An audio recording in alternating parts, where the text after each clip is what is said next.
নমস্কাৰ বন্ধুসকল আৰু প্ৰথমে মই স্বাগতম জনাইছো মোৰ ইউটিউব চেনেল আলিয়া ফকাছলৈ আৰু আজি মই কথা পাতিম যোগাসন অনুশীলনৰ নিয়মাৱলীৰ ওপৰত আৰু এই নিয়মাৱলীৰ প্ৰথমটো নিয়ম হৈ গ'ল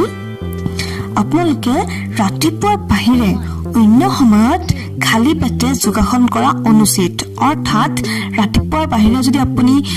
বেলেগ টাইমত যোগ কৰে যোগা কৰে তেতিয়াহ'লে আপুনি কমেও খোৱাৰ 4 ঘণ্টা পিছতহে আপুনি যোগাসন অভ্যাস কৰিব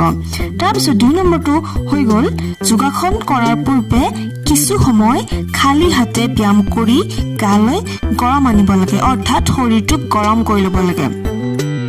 3 নম্বৰটো হৈ গ'ল পূৰ্ণ আহাৰৰ পিছত প্ৰজেখনৰ বাদে অন্য আসন কৰা নিষিদ্ধ অৰ্থাৎ মই এইটো কথা আগতেও কৈছো যে আমাৰ অকল এটাই আসন আছে যেটো আমি খাদ্য গ্ৰহণ কৰাৰ পিছত কৰিব লাগে আৰু সেই আসনটো হৈছে বজ্ৰ আসন আৰু এই আসনটো বাহিৰে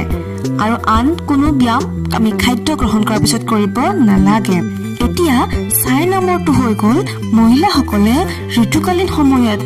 4-5 দিন কোনো ধৰণৰ যোগ ব্যায়াম কৰিব নালাগে এই 4-5 দিন তেওঁলোকে পুৰা ৰেষ্টত থাকিব লাগে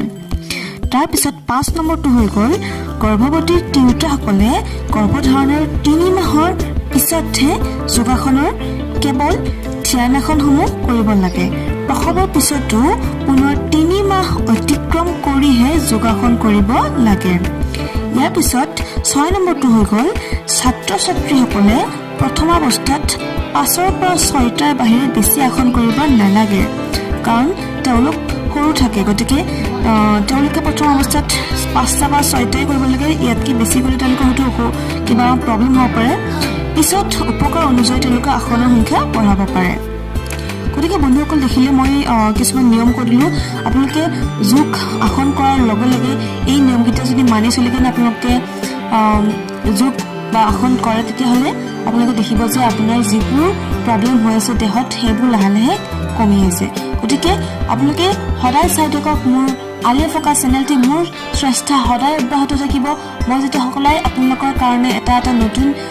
ভাল টিপছ লৈ আহিব পাৰোঁ গতিকে আপোনালোকে নিজেও সুস্থ থাকক আৰু বেলেগকো সুস্থ ৰাখিবৰ কাৰণে চেষ্টা কৰক গতিকে আজিলৈ ধন্যবাদ